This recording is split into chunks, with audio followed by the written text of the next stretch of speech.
Ma'am, hi ma'am. Do ma'am hoje user hai aduga si leire. Do ma'am haji unboxing tawrase sida leire ko. mayamna channel asibu subscribe tawsanbiramu. Hi ma'am tram luchar ek channel ma'am this video am samjar ke ado haji se lujarak tangai ba. Ado ma'am koi Assam gi minister Himanta Sharma ji na koi gi gift mathar hai. Ado gift to ma'am soi ucharak ke aduga minister busu yamna thagachari gift se pibirak gi damakta ado ma'am haji ai ucharak lage. Let's go video se hona batawase. Ma'am do sida leire sida irise ngondo. Sida leire Padmapati Sharma Gaur Dai Kunju Bihari Sharma Hojai Nagao kaina irise ado ai CPX budi thugaiyure ko thugara yengure ado ma'am dum ucharakke kaino habdo si yengodo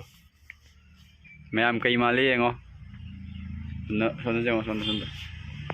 focus ma'am si yengo kai mali ado haji ucharak lagi abako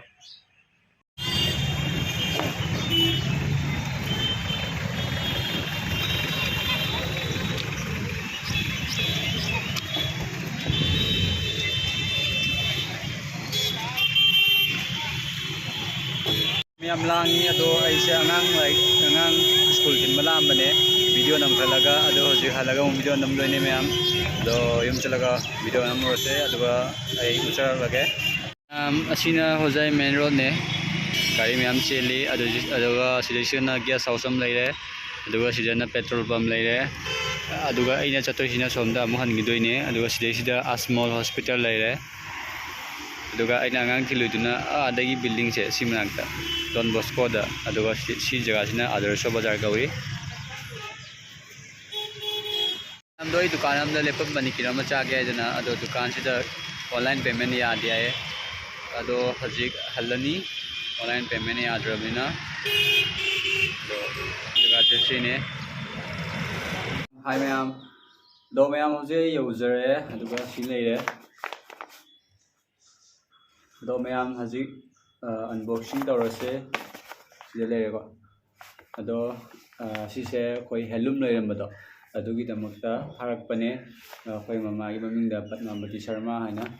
do hajik sise unboxing tawrase manungda ka yawe yangase ado aidi yengmure ko hamdo yengmure do ma'am do moi ucharake hajik si leire ado hawrasi ma'am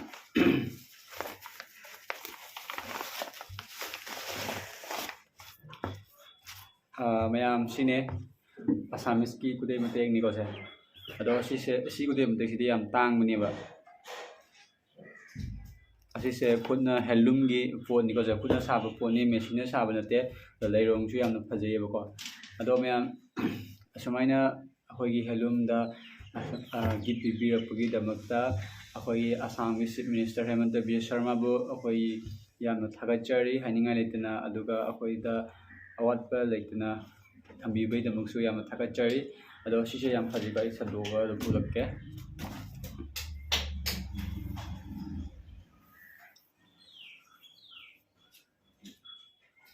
Mayam to Shine Duga Simina Adomiam Fogi Helum do Zipudi later Halajam Hanadi Torambanina, Adugi gift Pirak Panimka register Tono Labanina, the Helum Domko Hodo Ani Kuyaroi. Ma'am Hodokan dum ucharake ado sine yamna mamang da som tharak khare ko adu de utpan ngudre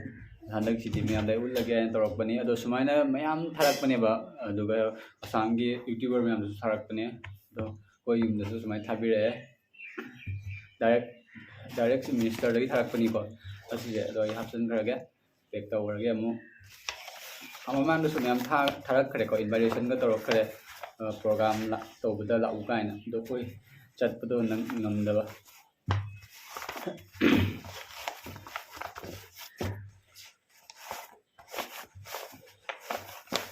do pa amna tilambane ba jai dagi pion amana pion la kana ni khangre do man tilambane do si leire pek se do yojik hapdan gare ko sumai hapdan gare do me am asine ꯌꯥꯝꯅ ꯊꯥꯒꯠꯆꯔꯤ ꯑꯗꯣ ꯌꯥꯝꯅꯁꯨ ꯍꯔꯥꯎꯔꯤ ꯁꯨꯃꯥꯏꯅ ꯊꯥꯕꯤꯔꯛꯄꯒꯤꯗꯃꯛꯇ ꯑꯗꯣ ꯑꯩꯒꯤ ꯄꯩꯁꯥ ꯊꯥꯕꯒꯤꯗꯣ ꯑꯗꯨꯗꯣ ꯑꯩ ꯍꯌꯦꯡ ꯑꯣꯏꯅ ꯊꯥꯔꯅꯤ ꯑꯗꯣ ꯍꯧꯖꯤꯛꯁꯨ ꯃꯇꯝ ꯂꯩ ꯑꯗꯨꯝ ꯍꯥꯞꯄꯤꯔꯛꯑꯣ ꯑꯗꯣ 4,000 ꯐꯥꯗꯧꯔꯦꯕꯀꯣ 4,000 ꯐꯥꯔꯒ ꯑꯗꯨꯝ ꯊꯥꯈ꯭ꯔꯒꯦ ꯈꯜꯂꯕ ꯑꯗꯨꯅ ꯉꯥꯏꯔꯤꯕ ꯉꯁꯤꯁꯨꯀꯣ ꯑꯗꯣ ꯍꯌꯦꯡꯗꯤ ꯊꯥꯈ꯭ꯔꯒꯦ ꯈꯜꯂꯦ ꯑꯗꯣ ꯃꯌꯥꯝ ꯚꯤꯗꯤꯑꯣꯁꯦ ꯃꯇꯥꯡꯁꯤꯗ ꯂꯣꯏꯁꯤꯟꯖꯔꯒꯦ ꯃꯊꯪꯒꯤ ꯚꯤꯗꯤꯑꯣ ꯐꯨꯅꯔꯁꯦ ꯉꯁꯤꯒꯤꯗꯤ ꯑꯁ꯭ꯋꯥꯏꯗ ꯀꯥꯏꯅꯔꯁꯤ ꯃꯌꯥꯝ ꯕꯥꯏ ꯕꯥꯏ ꯃꯌꯥꯝ ꯁꯤꯗꯩꯁꯤꯗ ꯈꯨꯕꯦꯁ ꯁꯥꯔꯦ ꯁ꯭ꯔꯤ ꯍꯦꯃꯟꯇ ꯕꯤꯁ꯭ꯋ ꯁꯔꯃ ꯍꯥꯏꯅ ꯏꯔꯦ